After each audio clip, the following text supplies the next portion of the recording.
नमस्कार, स्वागत है आप सभी का सियासी संग्राम में और मैं हूं आपके साथ वैशाली। और आज हम बात करेंगे मिशन 2027 पर हो रही महाभारत को लेकर। बता दें कि उत्तर प्रदेश की सियासत एक बार फिर से गरमाने लगे। मिशन 2027 को लेकर सभी राजनीतिक दल अपनी अपनी रणनीति बनाने में जुट गए। 2022 के विधानसभा चुनाव में बीजेपी ने 255 सीटों के साथ शानदार जीत दर्ज की थी, जबकि समाजवादी पार्टी को 111 सीटें मिली थी। अन्य दलों और निर्दलियों के खाते में 34 सीटें आई थी। वहीं कांग्रेस को सिर्फ 2 और बसपा को महज 1 सीट से ही संतोष करना पड़ा था। ऐसे में अब सवाल यह है कि 2027 की लड़ाई में कौन किस रणनीति के साथ मैदान में उतरेगा और सत्ता की कुर्सी तक पहुंचने का रास्ता कौन बनाएगा। इसी मुद्दे पर आज चर्चा करेंगे, लेकिन इससे पहले देखेंगे ये खास रिपोर्ट। उत्तर प्रदेश में देश में सबसे बड़ा राज्य है। यहाँ लोकसभा की 80 सीट है तो राज्य में विधानसभा की 403 सीटें हैं। पिछले 2022 के विधानसभा चुनाव के परिणाम बताते हैं कि यहाँ का जातीय समीकरण काफी जटिल है, जिसमें सवर्ण, ब्राह्मण, ठाकुर, वैश्य और ओबीसी में यादव, कुर्मी, सेनी के साथ दलित, जाटव ही नहीं, कई विधानसभा सीटों पर मुस्लिम मतदाताओं की प्रमुख भूमिका रहती है। ये मतदाता किसी भी पार्टी की जीत के लिए निर्णायक होते हैं और ओबीसी प्लस दलित प्लस मुस्लिम मिलाकर लगभग 80% से ज्यादा वोट बैंक माना जाता है। इसलिए यूपी की राजनीति में जातीय समीकरण और सामाजिक गठबंधन चुनाव परिणाम तय करने में बड़ी भूमिका निभाता है। उत्तर प्रदेश विधानसभा के 403 सदस्यों का चुनाव करने के लिए उत्तर प्रदेश में 10 फरवरी से 7 मार्च 2022 तक 7 चरणों में विधानसभा चुनाव हुए थे, जिसमें भारतीय जनता पार्टी ने 403 में से 255 जीतकर फिर से सत्ता हासिल की थी। यह 1985 के चुनाव के बाद पहली बार था जब कोई सरकार अपना 5 साल का कार्यकाल पूरा करने दोबारा पूर्ण बहुमत के साथ सत्ता में लौटी हो। दूसरे दलों की बात करें तो समाजवादी पार्टी को 111 सीट, वहीं कांग्रेस को 2 और बसपा को 1 सीट पर संतोष करना पड़ा था, जबकि अन्य दल और निर्दलियों ने 34 सीट पर कब्जा किया था। इस बार 2027 का चुनाव भाजपा के लिए बड़ी चुनौती है, क्योंकि तीसरी बार जीत हासिल करना वह चाहती है और पंचायत चुनाव में पार्टी की तैयारियों का भी इससे पता चलेगा। तो अखिलेश इस बार पीडीए के भरोसे एक बार फिर से सत्ता का स्वाद चखना चाहते हैं, लेकिन 2026 में सबसे बड़ी चुनौती मायावती के लिए है। पार्टी में कोई दूसरा बड़ा नेता नहीं है। ये 2007 से सत्ता से बाहर है। ऐसे में चुनौती कांग्रेस के लिए भी कम नहीं, क्योंकि 1967 के बाद से कांग्रेस यूपी में हाशिए पर है। ऐसे में अगर 2027 में सत्ता की कुर्सी पर काबिज होना है तो 2026 में तैयारी और मेहनत दोनों की बेजोड़ यहाँ पर कोशिश करनी होगी। परिवर्तन कैसे आता है? हमने उसके लिए प्रधानमंत्री मोदी जी के 5T के उस विजन को ध्यान में रख के काम किया कि अपनी परंपरा यानी ट्रेडिशन, टेक्नोलॉजी,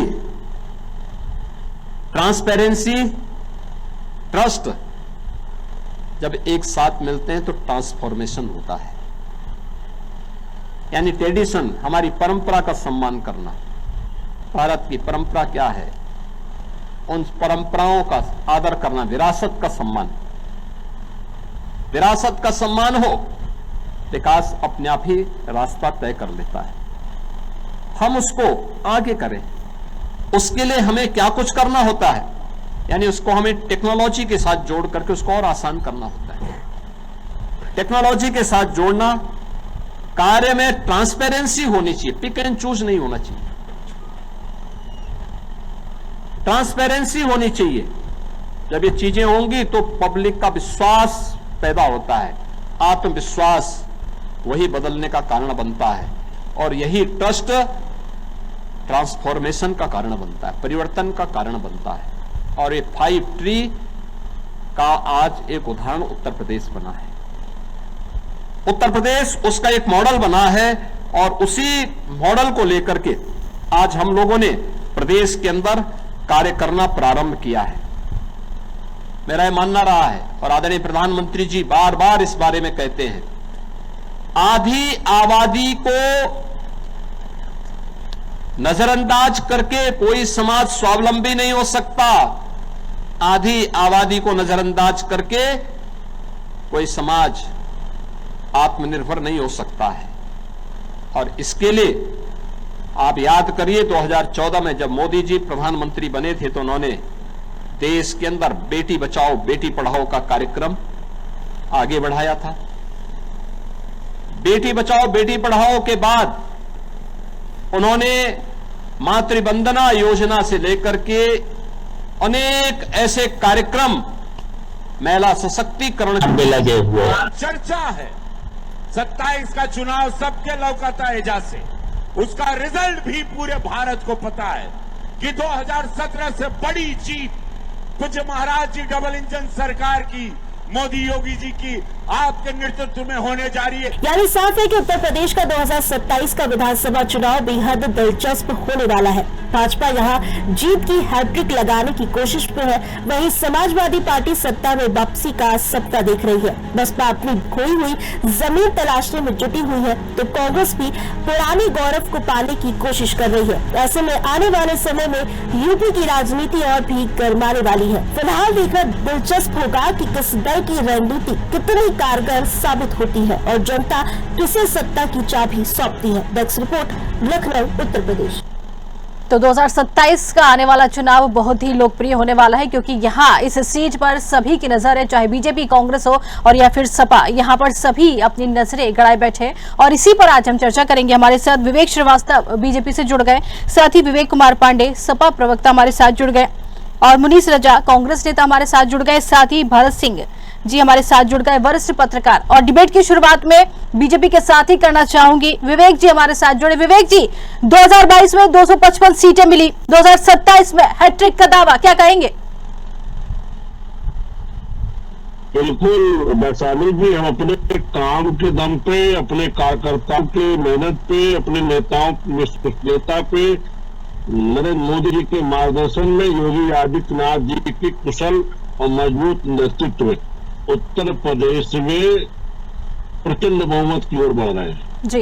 विपक्ष कहीं नहीं है, विपक्ष मुर्दा, विपक्ष मर चुका, विपक्ष को जनता के मुद्दों की कोई चिंता नहीं है जी। सत्ता पक्ष में रहते हुए हम लोग जनता के लिए काम भी कर रहे हैं, जनता के मुद्दे के लिए हम लोग लगातार संघर्ष में भी है और एक एक कार्यकर्ता हमारा जनता के बीच 365 दिन 24 घंटे उपस्थित है। हम जनता के मुद्दे पे काम कर रहे हैं। हमारी सामान्य वर्ग के और समाज के निचले पायदान पे खड़ा व्यक्ति हमारे एजेंडे में जी। और उसको लक्ष्य करके निर्णय ला रहे हैं। उसका जीवन कैसे खुशहाल हो, ये हमारी सरकार की चिंता है। आधी आबादी की कैसे महत्वपूर्ण भूमिका हो, इस पे हमारी चिंता है। और आपने देखा तमाम प्रदेशों में आधी आबादी ने, माताओं बहनों ने हमें दोनों हाथ से आशीर्वाद दिया है जी। उत्तर प्रदेश में भी माताओं का आशीर्वाद हमको अन्य प्रदेशों की तरह और मजबूती से मिलने जा रहा है जी। आधी आबादी में जो सुरक्षा की भावना है वो योगी आदित्यनाथ जी के शासन की देन है, उनके मजबूत नेतृत्व की देन है। तो आधी आबादी का जिसको आशीर्वाद मिलेगा वही उत्तर प्रदेश में प्रचंड बहुमत सरकार बनाएगा। स्पष्ट है 27 में योगी आदित्यनाथ जी के नेतृत्व में भारतीय जनता पार्टी प्रचंड बहुमत के साथ सरकार बनाने जा रही है। बिल्कुल, हैट्रिक का दावा यहाँ मजबूत होता नजर आ रहा है, लेकिन कांग्रेस मुस्कुराती हुई नजर आ रही है। आएंगे आपके पास, पहले सपा की तरफ रुख करना चाहेंगे। सपा से मेरा सवाल है सीधे, विवेक जी क्या कहेंगे?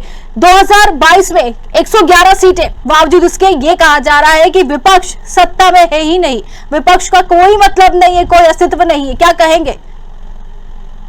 देखिए, आत्ममुग्धता अच्छी बात है। राजनीतिक दल में चूंकि भाजपा में कुछ ज्यादा ही है और भाजपा के जितने भी नेता, बड़े नेता हैं, केंद्रीय नेता हैं, सब आत्ममुग्ध हैं, तो उसका अगर परिचय आदरणीय विवेक जी दे रहे हैं, कोई अतिशयोक्ति वाली बात नहीं, मुझे कोई आश्चर्य नहीं होता देख करके, क्योंकि बिल्कुल जनता का काम कर रहे थे। जनता का काम करते करते एप्सिन फाइल में भी इनका नाम आ गया कि इतना समर्पित है जनता के लिए। अब आप सबसे बड़ी बात समझ लीजिए कि केंद्र में जितना विज्ञापन का बजट है ना, आज जो भारत में क्राइसिस, देश में जो क्राइसिस है एलपीजी की, उतने में 489 करोड़ में केंद्र जितना पैसा खर्च करता है केवल अपने होर्डिंग प्रचार प्रसार के लिए, उतने में 51.4 लाख सिलेंडर भर देते। नहीं, देखिए 27 की तैयारी क्या है, 27 की तैयारी पे बात कर लेंगे। हाँ ठीक है, 27 की तैयारी की बात अगर कर लीजिए तो 27 की तैयारी अगर आपको देखनी है ना, तो इनका डर देख लीजिए। इनको अपनी सरकार, सत्ता, योगी जी को मठ में वापसी बकायदा दिखाई दे रही है और उसका परिचय है शंकराचार्य जी को जिस तरह से उन्होंने कार्यक्रम की अनुमति दी थी इतनी शर्तों के साथ, उसके बाद उसको निरस्त करने का भी ज्ञापन जारी कर दिया जी।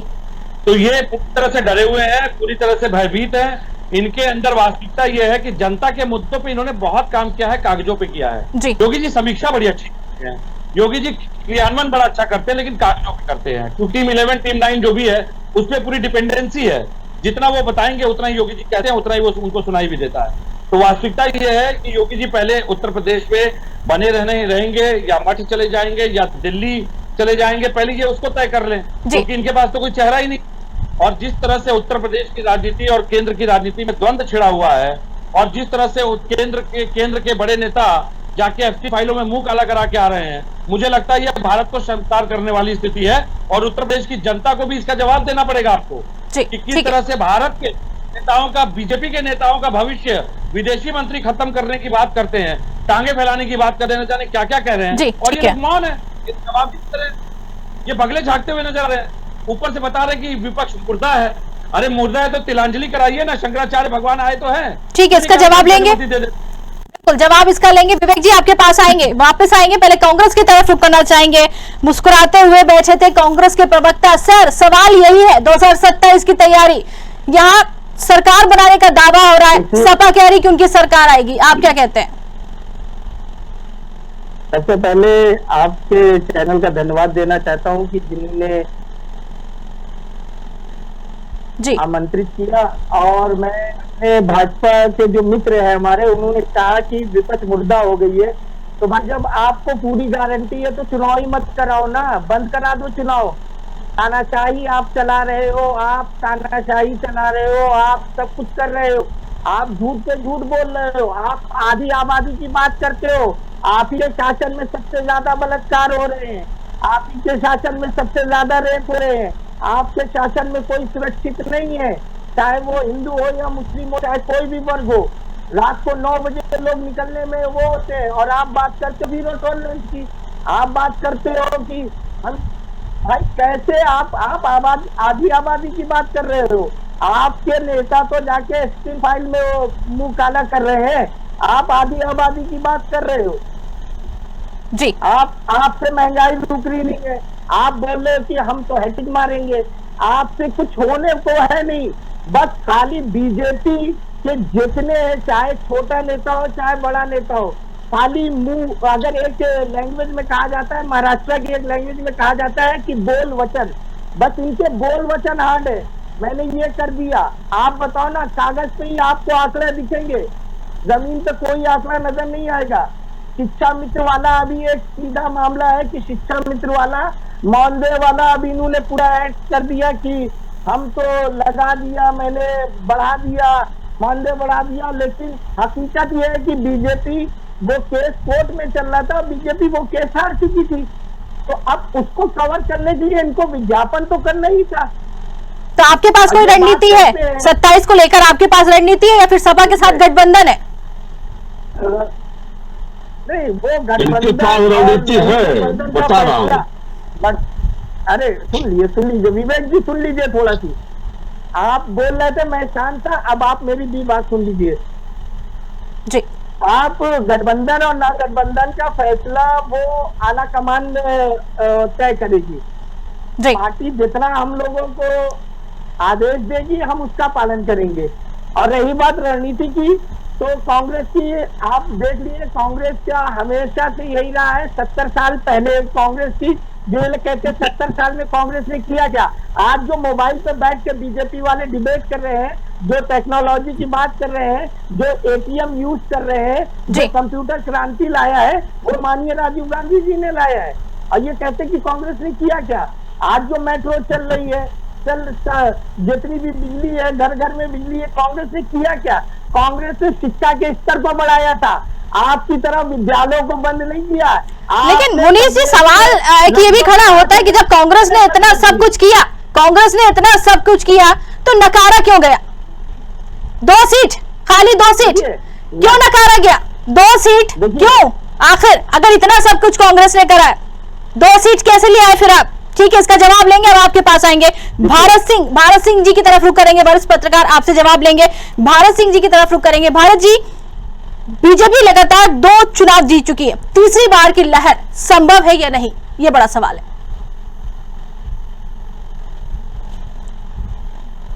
देखिए, आप लोग ने मुझे चैनल बुलाया उसके लिए मेरे थैंक यू। ये विपक्ष वाले जितने लोग भी आरोप लगा रहे हैं भाजपा पर, वो सब एकदम सही आरोप लगा रहे हैं कि भाजपा का बहुत सारी ऐसी मामले हैं जो कमियां हैं। जी, काम तो उन्होंने किया है कभी में।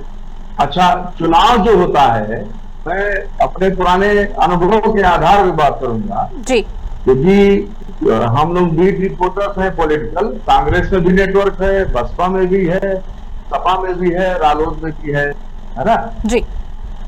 तो उसमें जो भी इलेक्शन होता है वो होता है संगठन के आधार पर। तो ये सही बात है कि एक दौर था जब हम लोग छोटे थे, कांग्रेस का संगठन बहुत बड़ा होता था, अभी उनका संगठन कमजोर हो गया है। अखिलेश जी मुख्यमंत्री थे तब तक नेताजी ने उनको बहुत अच्छा संगठन बना के दिया था, लेकिन अब पिछले 7-8 साल में वो संगठन कमजोर हो गया है। ये सही बात है। बसपा का संगठन भी कमजोर हो गया था, लेकिन अभी जो उनकी एक रैली हुई थी, उस रैली में उनका संगठन शक्ति दिखाई दिया जी। लेकिन जो भाजपा वाले हैं, ये 365 दिन और 24 घंटा संगठन का काम करते हैं और इलेक्शन मोड में होते हैं। बिल्कुल। इसलिए कोई भी इलेक्शन हो, इनके लिए वो बहुत बड़ी बात नहीं रहती है। जितनी मेहनत वो अभी कर रहे हैं, उतना जब आचार संहिता लग जाएगी उतना ही करेंगे। उनके लिए कोई नई ताकत नहीं लगानी पड़ेगी। जो विपक्ष है वह उसको अलग से ताकत लगानी पड़ेगी जी। क्योंकि हम लोग ऐसे जर्नलिस्ट उनके संगठन में जाते हैं, उनके जो भी प्रदेश के पदाधिकारी होते हैं उनको हम लोग कई बार बोलते हैं कि हम लोग को स्टोरी करनी है, तो आप लोग कम से कम अपनी समीक्षाओं की बैठक करिए, अपने प्रशिक्षण करिए, अपनी रैली करिए, लोगों के यहाँ आइए जाइए, लेकिन वो वहां सुसुप्ता अवस्था दिखाई देती है। इस नाते ये लगता है कि 2027 का जो चुनाव होने वाला है उसमें भाजपा अभी फिलहाल थोड़ा एक मजबूत सशक्त पाले में है जी। ये थोड़ा सा डेंट जरूर लगा है इनको यूजीसी पर डेंट लगा है और अच्छा खासा डेंट लगा है। तो यूजीसी को लेके जो विपक्ष के दल हैं, ये दल अगर उसमें माइलेज ढूंढ सके, उसमें बहुत अच्छा रास्ता निकाल सके, तो फिर उनके हाथ में बहुत बढ़िया मटेरियल लग जाएगा। अब अगर ये यूजीसी को भुना नहीं पाएंगे विपक्ष वाले, तो भारतीय जनता पार्टी जो सत्तारूढ़ दल है वो वापस घेर के अपनी सरकार बना लेगी, उस पर कोई दो राय नहीं है। बिल्कुल। लेकिन ये जो केवल आरोप नहीं लगा, वो मैं देखता हूं कि समाजवादी पार्टी के अखिलेश जी हैं, केवल वही मेहनत करते दिखाई देते हैं जी। वर्तमान में उत्तर प्रदेश कांग्रेस के अध्यक्ष है अजय राय जी, केवल मुझे वही मेहनत करते दिखाई देते हैं।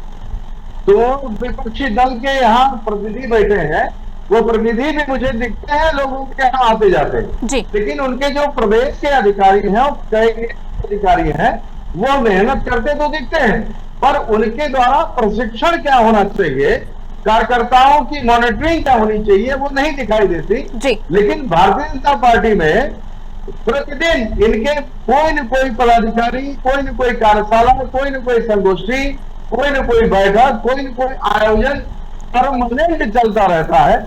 इसलिए उस आंदोलन पे अगर हम जाएं तो ये लगता है कि 2027 के लिए जो भाजपा ने अपनी रणनीति बनाई है वो अच्छा खासा उस पर चल रहे हैं। जी ठीक है, बिल्कुल, बहुत अच्छी आपने बात कही है। विवेक श्रीवास्तव जी की तरफ रुख करना चाहेंगे, कुछ देर से बहुत कुछ कहना चाह रहे थे। जी विवेक जी। देखिए, जो हमारे मित्र भ्रामक चीजों का यहाँ वर्णन कर रहे हैं जी, कोई किसी फाइल नाम बता रहा, बेहतर हो कि उन लोगों के नाम लेकर के पूरा तरीके से बताएं ताकि उस पर जवाब दिया जा सके। ये भ्रामक बातें नहीं होनी चाहिए। और दूसरी चीज, जब आपने बार बार कांग्रेस को पूछा, कांग्रेस 1988 के बाद से उत्तर प्रदेश में कभी रिपीट नहीं हुई जी। जब इनका शासन था तो इन्होंने कर्मचारियों और शिक्षक संघ के संयुक्त धरने पे घोड़े दौड़वाए थे उत्तर प्रदेश उद्देश्य आज तक नहीं भूला है। इन्होंने किस तरह की तानाशाही कर्मचारियों और शिक्षकों के साथ की है। आज ये जब स्कूलों की बात करते हैं, इनसे पूछे स्कूलों में पढ़ाने वाले अध्यापकों के ऊपर तो आप घोड़े दौड़वा रहे थे। आज शिक्षा मित्रों की आप किस मुंह से चर्चा करते हैं? तो कम से कम शिक्षा मित्रों की और शिक्षकों की इनको तो चर्चा ही नहीं करनी चाहिए। और ये है भी मैदान में नहीं, ये जहाँ जिन्हें चुने हैं अजय राय जी के आगे पीछे घूम करके अपना नंबर बढ़ा ले, बाकी राहुल गांधी जी। अब रही बात इनकी रणनीति यह है कि सौदे की तरह पार्लियामेंट की सीढ़ियों पर खड़े हो जाए, किसी मंत्री को कुछ अपशब्द बोले। ये चाहते हैं कि सत्ता पक्ष के लोग उत्तेजित होकर के इनके ऊपर कुछ कारसेवा टाइप का कर दे ताकि इनको रोने का मौका मिल जाए। सत्ता पक्ष ऐसे उपायों में विश्वास नहीं करता। सत्ता पक्ष अहिंसा में विश्वास करता है और उसको आपको जनता के सामने बेनकाब करता है। लोकतंत्र में जनता जनार्दन होती है। अगर हम आज तीसरी बार केंद्र की सत्ता में, दूसरी बार प्रदेश की सत्ता में, तो जनता के आशीर्वाद से है। लेकिन सर कांग्रेस का यहाँ कुछ और ही कहना है, सपा और कांग्रेस का कुछ और ही कहना है कि कोई काम किया ही नहीं, कागजों पर काम किया है लेकिन योगी सरकार ने किया कुछ नहीं है, इसलिए अभी जो चुनाव आएंगे 27 में जनता उखाड़ देगी इनको। उनकी बात जो कह रहे हैं मैंने सुन लिया। उनसे कहिए कि इस बात को जांच करके गरीब के उस पक्के मकान में जाके बोले जिसको हमारी सरकार में पक्की छत मिली है जी, जिसको बिजली कनेक्शन मिला है, जिसको गैस कनेक्शन मिला है, जिसको आयुष्मान योजना का कार्ड मिला, जिसके बाल बच्चे इलाज के अभाव में भूखे मर जाते थे इलाज के अभाव में, जिनको इलाज मुहैया करा रहे, उस गरीब के पास जाते बोले इनका इलाज खुद ही कर देगा। ये सत्ता बिना जनता के आशीर्वाद की नहीं मिलती है। जो बोल रहे हैं यही बात जाकर के जरा गांव में अंतिम पायदान के पास खड़े आदमी के पास बोल चले आए, अगर आप तो सुरक्षित लौट रहेंगे तो बता दीजिएगा। बिल्कुल, इसका जवाब ले लेते हैं पांडे जी से, इसका जवाब ले लेते हैं। पांडे जी क्या कहेंगे? आप पीजीआई की बात करते हैं लेकिन क्या सिर्फ जातीय समीकरण से बीजेपी को हराया जा सकता है? बड़ा सवाल ये। बात जातीय समीकरण की नहीं है, बात है मुद्दों की। बात है 69,000 शिक्षक भर्ती में जिन लोगों ने अधिकार मारा, हक मारा, दलित को दलित होने का एहसास दिलाया, यूजीसी ला करके हर रोज अपनी जातियों का याद दिलाने का जो एक प्रारूप तैयार किया है कि हर यूजीसी बाहर के भी सांसद भाई साहब आप लीजिए राजीव राय उसी के कमेटी मेंबर है। अधीरता इसे कहते हैं। अधीरता कौन सी बात है? आपके भी मेंबर है, हमारे भी मेंबर है, अध्यक्ष भी क्या बात करो यूजीसी पे आप?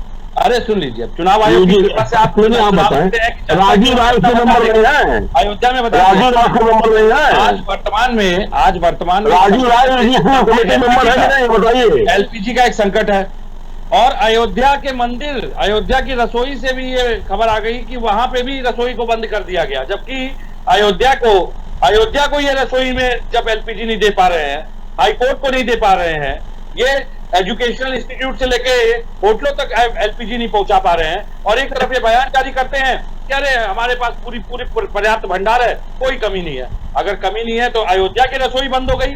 ये तो उत्तर प्रदेश सरकार के मुंह पे सबसे बड़ी कालिक है, सबसे बड़ी कालिक है भाई। अयोध्या के पास अपनी खुद की फंड है, अयोध्या मंदिर के पास उसका फंड है, पूरा ट्रस्ट बना हुआ है, हजारों करोड़ का चंदा जमा है, उसके बाद भी आप अयोध्या में अगर नहीं दे पा रहे हैं, पूरे प्रदेश को आप एलपीजी कैसे सप्लाई करेंगे भाई? वो तो आपका डेस्टिनेशन टूरिज्म का सबसे महत्वपूर्ण आपका वो सरकार की प्राथमिकता घरेलू उपभोक्ता है, उनकी आपूर्ति नहीं बाधित होनी चाहिए। सर्कस है, इनको जनता के मुद्दों, सरकार की प्राथमिकता घरेलू उपभोक्ता है, आप सर्कस करना करते रहिए। पीएम केयर के नाम पे जनता से पैसे वसूले। अच्छा एक बात बता दीजिए, चलिए आपने घोषणा की थी कि देश में पर्याप्त संसाधन, पर्याप्त एलपीजी मौजूद है, अगले दिन 60 रुपए बढ़ा दिया आपने। अगर संसाधन उपलब्ध थे तो आप 10 दिन नहीं चला पाए, 60 रुपए क्यों बढ़ा दिया आपने भाई? ये देश को लूटना नहीं है तो और क्या है, बताइए, जवाब दीजिए इसका। अगर भाई जिस महंगा मिलेगा तो महंगा बिकेगा। नियत समझ चुकी है, इनके पास जवाब नहीं है। ये लोग केवल और केवल प्रचार प्रसार मीडिया के धक्कों से संचालित होते रहे हैं और अब इनका सत्य सामने आ गया। शंकराचार्य जी पे प्रहार करके इन्होंने अंतिम अपनी जो लकीर थी सनातन द्रोही की, उसको भी स्पष्ट कर दिया। शंकराचार्य बना दिया। करते थे, मुझे दूसरे चैनल पे जाना है, इसके लिए मैं क्षमा प्रार्थी हूँ। भगवान राम को तो आप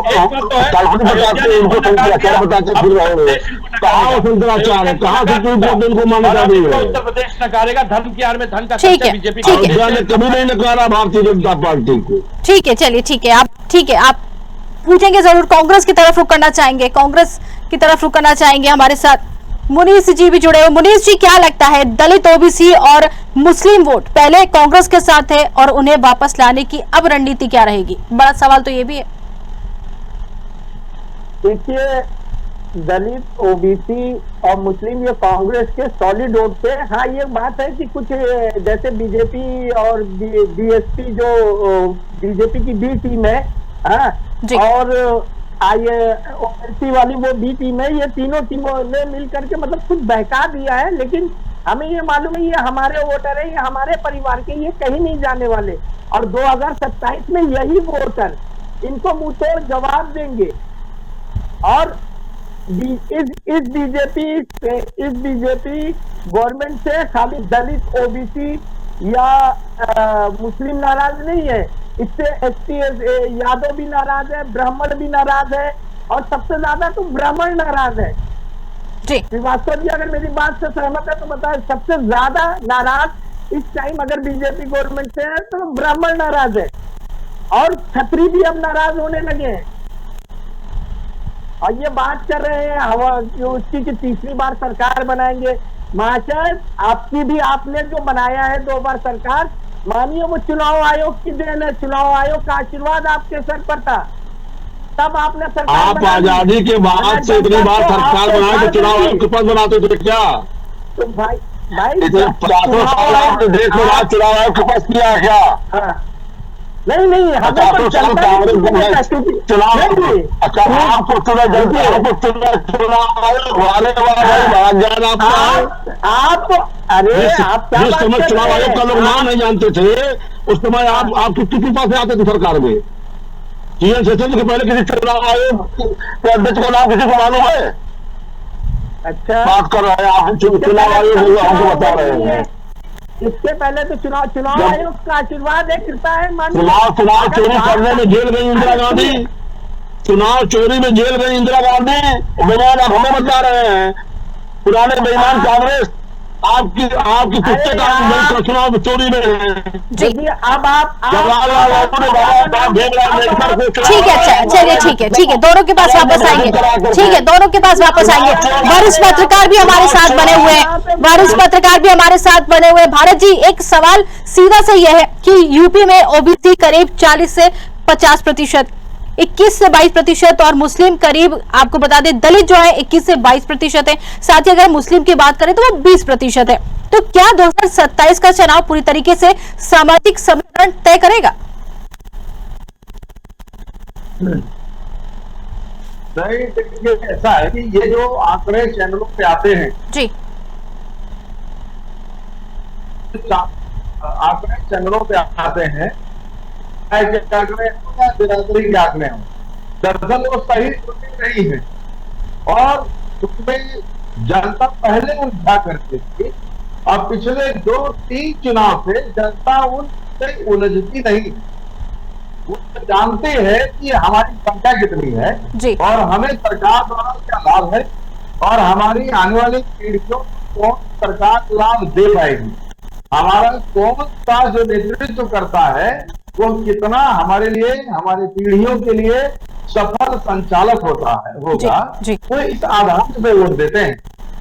उसमें अब ये कतई आप अपने चैनलों से, जितने भी चैनल हैं उन सबसे मेरा अनुरोध है कि वो कतई परसेंटेज पे ना जाए, क्योंकि परसेंटेज का कोई भी सही आंकड़ा नहीं है। अच्छा, अभी यूजीसी ने तो और भी आंकड़ा खराब कर दिया जी। विधानसभा, लोकसभा, निकायवार या पंचायत चुनाव, सब जो है वो वोटर इधर से उधर शिफ्ट हो गए। तो इस नाते से जो परसेंटेज है वो परसेंटेज कहीं कोई मेल नहीं खाता एक चुनाव को लेके। अब कोई दल हो, उस दल को जब इंटरनल आप बैठेंगी तो वहां बातचीत तो जरूर होती है कि फला बिरादरी कहा जा रहा है और फला संप्रदाय कहाँ वोट देगा, चर्चा तो जरूर होती है।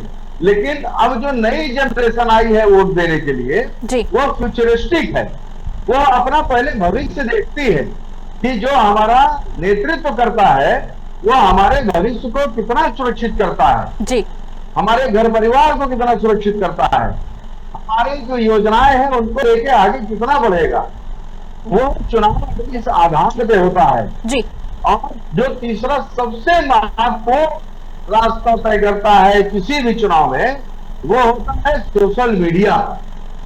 सोशल मीडिया अब जो भी सरकारें हैं, जो राजनीतिक दल हैं, वो सोशल मीडिया उनके हथियार के रूप में है जी। उस हथियार को जितना बढ़िया जो उपयोग कर सके, वो चाहे कांग्रेस उपयोग कर ले, चाहे सपा उपयोग कर ले, चाहे बसपा उपयोग कर ले, चाहे रालोद उपयोग कर ले, चाहे अपना दल दोनों बहनें उपयोग कर ले, और चाहे वो राजभर जी कर ले या वो चाहे संजय निषाद जी कर ले।